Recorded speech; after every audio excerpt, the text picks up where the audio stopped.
texto de Hebreus capítulo 11, e hoje vamos encerrar essa exposição sobre os heróis da fé, texto marcante para nós, meus queridos, e talvez você tenha se perguntado durante essa série, mas o tema da igreja não é maior, é o que serve. Qual o sentido de nós tratarmos sobre os heróis da fé? Se você perceber cada um dos heróis, eles não tinham uma fé subjetiva e interna. Todos eles foram marcados por obras. A fé que resulta em obras. Não é o contrário. Obras que levam para a salvação, mas são pessoas salvas pela fé que trabalharam ardentemente para o Senhor. E hoje nós vamos fechar com um texto belíssimo que está aí no capítulo 11, do verso 35 ao verso 40. Hebreus 11, 35 a 40 diz assim: mulheres receberam pela ressurreição os seus mortos. Alguns foram torturados, não aceitando seu resgate, para obterem superior ressurreição. Outros, por sua vez, passaram pela prova de escárnios e açoites. Sim, até de algemas e prisões. Foram apedrejados, provados, cerrados pelo meio, mortos a fio de espada, andaram peregrinos, vestidos de peles de ovelhas e de cabras, necessitados, aflitos, maltratados, homens dos quais o mundo não era digno, errantes pelos desertos, pelos montes, pelas covas, pelos antros da terra. Ora, todos estes que obtiveram bom testemunho por sua fé, não obtiveram, contudo, a concretização da promessa, por haver Deus provido coisa superior a nosso respeito, para que eles, sem nós, não fossem aperfeiçoados. Amém. Até que ponto você está disposto a sofrer por Jesus? Até que ponto a sua fé, ela extrapola o ritual religioso e ela vai para um campo de vida ou morte? Se nós observarmos esse texto aqui, ele vai nos chamar a atenção em muitos pontos. Mas agora, quando chegamos no final, nós percebemos que pessoas estão dispostas a morrer por Jesus. E às vezes nós corremos o risco de negociar os valores da nossa fé por tão pouco. E eu quero dizer para você a respeito de um livro, e vou citar aqui uma história desse livro, escrito por Ruth Salviano Almeida. O texto que nós lemos de Hebreus começa falando sobre mulheres que tiveram a possibilidade dos seus filhos ressuscitarem. E esse texto aqui da Ruth vai falar sobre mártires cristãs. É um livro só sobre mulheres que morreram pela fé. Mulheres que não negaram a Jesus no momento em que elas foram provadas. Aqui diz assim: mulheres que deram a sua vida por amor a Jesus. E eu quero citar uma das tantas que tem aqui, Jane Grey, sobrinha neta de Henrique VIII. Essa jovem, com 16 anos, ela foi morta pela sua fé. Nasceu em 1537, quando a reforma protestante estava de maneira efervescente na Europa. Henrique VIII havia morrido, o seu filho era uma pessoa muito frágil em relação à sua saúde. Então, Jane, que era sua sobrinha neta, de acordo com as próprias irmãs, isso era um combinado lá das irmãs da família, ela seria herdeira e sucessora, mas ela recusou essa posição. Sabe por quê? Porque Jane abraçou a fé somente, aliás, a salvação somente pela fé, a fé que leva o homem até Deus, e negou que as obras poderiam também levar o homem a Deus. Ela abraçou a fé que estava sendo anunciada ali pela reforma protestante, que o único intermediador entre Deus e os homens era Jesus Cristo. E ela então, por causa dessa fé, depois que a cúpula religiosa naquele momento se reuniu com ela e disse: você não pode afirmar que só Jesus salva, porque as obras também têm poder para salvar. E ela disse: eu não vou fazer essa afirmação. E ela então escreve uma carta para sua irmã. Quando a condenação de morte é decretada, ela diz: não se preocupem, porque eu serei liberta de um corpo corruptível e vou ter agora acesso a um corpo incorruptível. E durante a sua morte, durante a sua execução, momento esse que o próprio carrasco que estava executando pediu perdão para ela, naquele tempo naquele momento, naquela oportunidade, enquanto ela era executada, ela recitava o Salmo 51. Meus queridos irmãos, até onde nós estamos dispostos a sofrer pela nossa fé? Hebreus já tratou de Abel, que prestou um culto ao Senhor, que foi aceito, morreu por isso. Depois vai falar sobre Enoque, que foi trasladado, Noé, que foi salvo, Abraão e Sara, que experimentaram maravilhas de Deus, José, que focou ali no Egito em glorificar a Deus, mesmo em condições adversas, e também conduziu os seus irmãos, porque ele era o segundo homem mais importante do Egito, conduziu os seus irmãos à oportunidade de ter alimento no Egito e proliferar, desenvolver a nação de Israel ali, nação essa que se torna robusta, e aí Faraó fica amedrontado diante daquele povo enorme, que eram os judeus dentro do Egito, e Deus então precisa começar um processo para libertar aquele povo. Ele levanta Moisés. Todos esses estão citados aí na nossa galeria dos heróis da fé. Moisés é um homem que, chamado por Deus, vai conduzir o povo para a libertação. Depois nós vamos também tratar de textos que vão enfatizar as muralhas que foram ruídas em Jericó, Raabe, que não foi destruída, bocas de leões que foram fechadas diante de homens de Deus, homens que escaparam da espada, pessoas que não foram queimadas pelo fogo. Ou seja, a impressão que nós temos é que quando desenvolvemos uma fé sólida, uma fé firme, as coisas vão dar certo para nós, as portas vão se abrir, a salvação vai chegar, a vitória está diante de nós, e tudo isso é verdade. Mas agora nós temos uma digressão, nós temos uma mudança de argumentação. E a mudança de argumentação agora do autor de Hebreus é em relação àquelas pessoas que sucumbiram, elas morreram pela fé. Os leões não fecharam as suas bocas, a guilhotina não falhou, a espada chegou até o fim, o apedrejamento aconteceu. Pessoas que não esperaram o milagre de Deus para serem salvas aqui, porque elas já tinham experimentado o milagre maior da salvação em Cristo Jesus, e por isso não estavam amedrontadas diante da morte que com a sua boca feroz se abria diante delas. O autor de Hebreus não tinha maneira melhor de terminar esse capítulo do que mostrando para nós que tudo pode dar errado na nossa vida. E é isso que ele vai enfatizar. Pode ser que você não seja liberto de um problema que está enfrentando. Pode ser que você sucumba neste mundo. Mas nós não somos o povo que está preso a bênçãos nessa terra, porque nós recebemos uma bênção muito maior, que é a nossa ressurreição em Cristo Jesus. Por isso, eu quero pensar com você sobre a fé até as últimas consequências. Fé até as últimas consequências. Pessoas como Jane, que poderia ter vivido um outro grau de tranquilidade, ter uma outra perspectiva de vida nessa terra. Quem sabe sendo a rainha da Inglaterra, sucessora de Henrique VIII, mas que por amor a Jesus Cristo, por entender a fé, ela abre mão de tudo isso, e o que lhe sobra é uma condenação. Até que ponto você está disposto a viver pela sua fé? Pessoas foram alvo do orgulho e da crueldade dos ímpios, é isso que o texto que lemos vai nos mostrar. É preciso estar disposto a ser destruído pela sua fé. É dessa fé que nós estamos falando. Por isso, o texto vai começar dizendo sobre a exposição à tortura. Diz o versículo 35, parte B, alguns foram torturados. A palavra torturado aqui é tímpano. E o tímpano era a pele esticada no tambor do batuque, o tambor que era tocado, e nós sabemos que funciona assim. A pele precisa ficar bem esticada. E uma das formas de torturar as pessoas durante os séculos é colocá-la numa roda e esticá-la ao máximo possível, para que dessa forma ela seja maltratada, para que dessa forma ela seja torturada.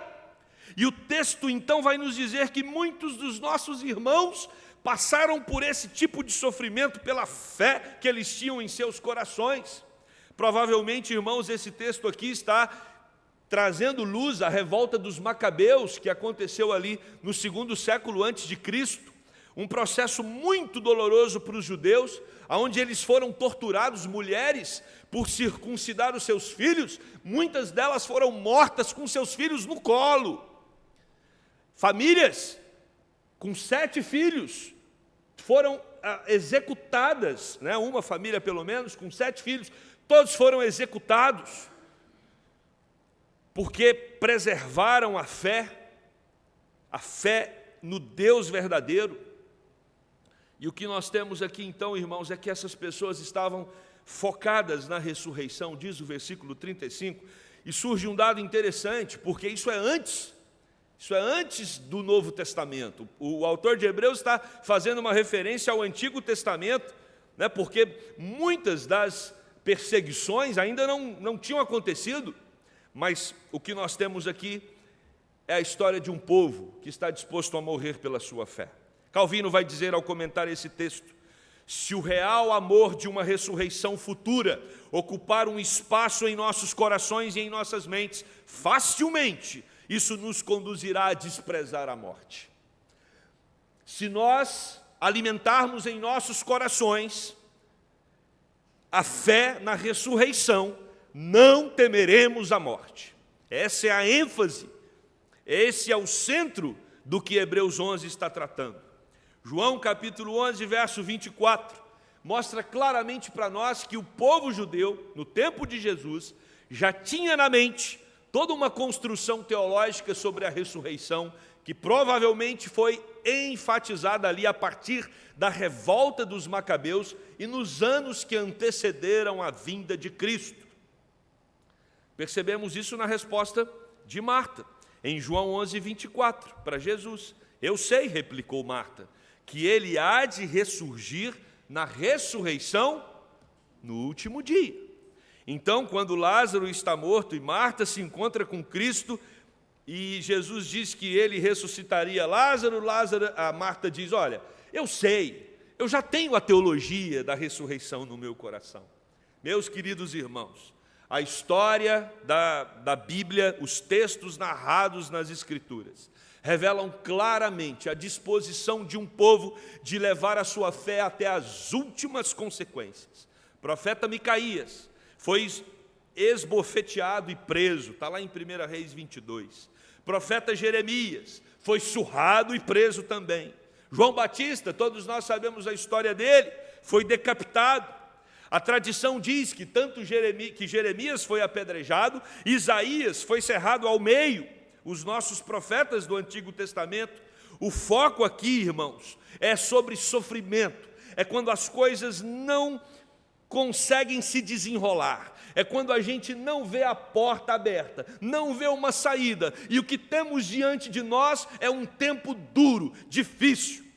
Precisamos manter a nossa fé. Essa é a fé bíblica, essa é a fé de homens e mulheres que carregaram toda essa bagagem de crença em seus corações durante os séculos para que o Evangelho chegasse até nós.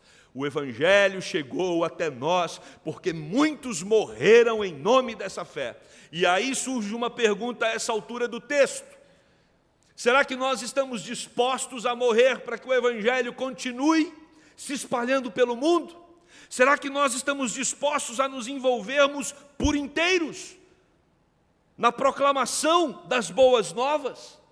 Às vezes as negociações que acontecem para negarmos a nossa fé são pífias, vergonhosas. Por pouca coisa nós já estamos nos comportando como mundo. Por pouca coisa nós estamos abraçando conceitos que não comungam com as Sagradas Escrituras. Por pouca coisa nós estamos permitindo que os nossos filhos absorvam princípios que não são compatíveis com os princípios de Deus. Então nós precisamos ter uma fé disposta a ir às últimas consequências, porque senão a igreja vai sucumbir. Isso está acontecendo já. É só você olhar para os países da Europa, é só você olhar para o próprio Brasil. Muitas igrejas que estão aqui há tanto tempo, elas abandonaram o amor, abandonaram a fé genuína e se perderam nas negociações com o secularismo. Estamos diante de um texto que nos convida a enfrentar qualquer sofrimento por Jesus Cristo. tortura, escárnios, açoites, algemas, prisões, apedrejamento, provas, sermos cerrados ao meio, mortos a fio de espada. Às vezes é fácil olhar para a fé de Abraão, olhar para a fé de Moisés, olhar para a fé de Daniel, olhar para a fé dos amigos de Daniel e falar: Deus, me livre da fornalha, como o Senhor livrou os amigos de Daniel. Senhor, me livre da boca do leão, como o Senhor livrou Daniel. Não! A nossa oração precisa ser: Deus, me prepare para morrer pelo Teu nome. Porque se Ele quiser, Ele vai fechar a boca dos leões. Se Ele quiser, o fogo não vai te queimar. Mas nós estamos prontos para sermos devorados pelos leões e queimados pelo fogo, por amor a Jesus Cristo. Esse é o princípio de Hebreus 11. Por isso o segundo ponto vai tocar em nós também. Porque ele vai dizer que nós temos que estar preparados para a pobreza em nome de Cristo. Não é só para o sofrimento físico e doloroso, martírio, mas também enfrentarmos a adversidade na nossa vida financeira, abrirmos mão de possibilidades de receber mais recursos, negando a fé. Andaram peregrinos, versículo 37, vestidos em peles de ovelhas, porque não tinha não tinha recurso para comprar roupa. Então eles andavam vestidos de peles de ovelhas e de cabras, eram necessitados, afligidos, maltratados, homens dos quais o mundo não era digno, errantes pelos desertos, montes, pelas covas, pelos antros da terra, pessoas que provavelmente nós olharíamos para elas e não encontraríamos dignidade nelas, eram colocados como indignos do mundo, rejeitados. Mas o autor de Hebreus, ele faz um loop aqui, ele muda o argumento por completo.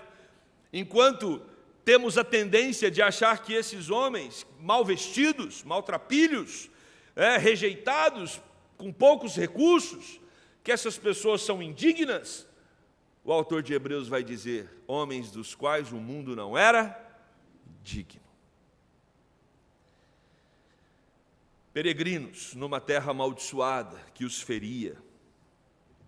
Podemos olhar para as Escrituras e encontraremos, por exemplo, o profeta Elias, que viveu na pobreza. Já falamos aqui, profeta João Batista também, o próprio Senhor Jesus Cristo. Então eu preciso optar pelo caminho da miséria, pelo caminho do sofrimento na área financeira. Não, meus irmãos. Se Deus tem te abençoado nesta área, glorifique-o por isso. E entenda que tudo que Ele tem te dado vem dEle, para a glória dEle, porque Ele permitiu assim. Mas lembre-se, pode ser que o próprio Deus queira tocar nos seus recursos, para ver o quanto o seu amor por Ele é maior do que o amor ao dinheiro. Foi isso que Ele fez com aquele jovem rico. Foi essa a grande prova de Jesus para aquele jovem que queria tanto seguir a Cristo. Senhor, eu estou bem intencionado, existe intencionalidade no meu coração. Eu quero ser salvo, eu quero ser seu discípulo, eu obedeço os mandamentos, eu vou na igreja, eu sou um religioso que se enquadra em tudo. E Jesus diz: então que maravilha, você vai ser salvo. Mas ele diz: mas o que mais eu devo fazer? Jesus fala: venda tudo o que você tem, dá aos pobres e será salvo. Aquele jovem saiu triste, porque o seu coração está nas riquezas. O problema não é ter recursos, o problema é depositar o coração nos recursos e acreditar que isso é que dá sentido e valor para a sua vida. Quando agirmos assim, estaremos demonstrando quem é o nosso verdadeiro Deus. Podemos falar que Jesus é nosso Senhor com a boca, mas depositarmos o nosso coração na idolatria das riquezas. Olhe para a vida desses homens, pobres, vestidos de peles, mesmo que você seja um dos homens mais ricos do Brasil, mesmo que você seja um homem com muitos recursos ou uma mulher, você precisa ser pobre de espírito, entender que não é pelo seu mérito, mas é graça de Deus. E mesmo que você não tenha recursos, isso não significa que você também não possa ter um coração duro e cheio de ídolos. Não são todos os pobres do mundo que amam a Jesus de todo o coração. Não faça essa relação. O Evangelho tem como porta de entrada a pobreza. Não! O Evangelho tem como porta de entrada o amor a Jesus Cristo sobre todas as coisas. Todos nós corremos o risco de termos um coração idólatra. Ricos, classe média alta, média baixa, média média, pessoas carentes, miseráveis. Todos podem rejeitar o amor de Deus. Não é por uma questão de posição social, mas é de reconhecimento que Jesus Cristo é aquele que alegra o meu coração e me dá vida eterna. Isso vai levar a discussão para uma outra dimensão, a dimensão da espiritualidade. Uma pessoa que tem muitos recursos e ama Jesus de todo o coração, ela é igualmente feliz a uma pessoa que tem poucos recursos e ama Jesus de todo o coração. Entenderam? E o contrário também é verdade, porque o centro é Jesus. Terceiro e último lugar, nós precisamos estar dispostos a sofrer dores, nós precisamos estar dispostos a sofrer, se necessário for, uma vida com limitação financeira por Jesus, e nós precisamos estar dispostos a sofrer quando não estamos entendendo nada. Limitação das promessas. Às vezes parece que está faltando peça no quebra-cabeça. E o texto vai ressaltar no versículo 39, que foi assim que viveram aqueles antes da vinda de Cristo. Era complicado para eles identificar a vinda do Messias. Não era tão óbvio, não era tão claro, tão nítido como é para nós. Porque Jesus já veio, já morreu, já ressuscitou. Então nós somos privilegiados, porque vivemos numa época da história em que a salvação já foi concretizada em Cristo Jesus. Mas aqueles que sofreram antes de Cristo, eles viviam na expectativa de alguma coisa que eles precisavam observar com muita atenção para entender as pegadas que apontavam em direção ao Messias. Por isso o texto vai falar: todos estes que obtiveram bom testemunho por sua fé, não obtiveram, contudo, a concretização da promessa. Faltavam detalhes para que eles pudessem entender com tanta clareza como nós entendemos agora. Jesus já veio, já se materializou como homem. João vai dizer: o verbo se fez carne, habitou entre nós. Caravanas são feitas, ou pelo menos eram feitas a todo momento para ir para Israel. Vocês aqui, muitos já viram, não tem como negar que o Messias veio. Meus irmãos, aqueles que muitas vezes deram as suas vidas antes de Cristo, por esta obra, por essa mensagem, eles não obtiveram a concretização da promessa. Calvino vai dizer: olha só, visto que a graça a nós concedida é mais rica, porque nós vimos a promessa, nós sabemos que Cristo já veio, seria um absurdo que a nossa fé fosse menor. Se nós já temos a concretização da promessa, seria um absurdo que a nossa fé fosse menor da lista de homens e mulheres que o autor citou aqui, que viveram antes da vinda de Cristo. Por isso, nós precisamos ter uma fé mais arrojada do que aqueles que viveram antes da concretização da promessa. Versículo 14, vai falar que os heróis da fé do passado, eles são um conosco. É Cristo quem conduz o crente a essa perfeição que o autor ressalta aqui, ou seja, é Cristo que nos aperfeiçoa.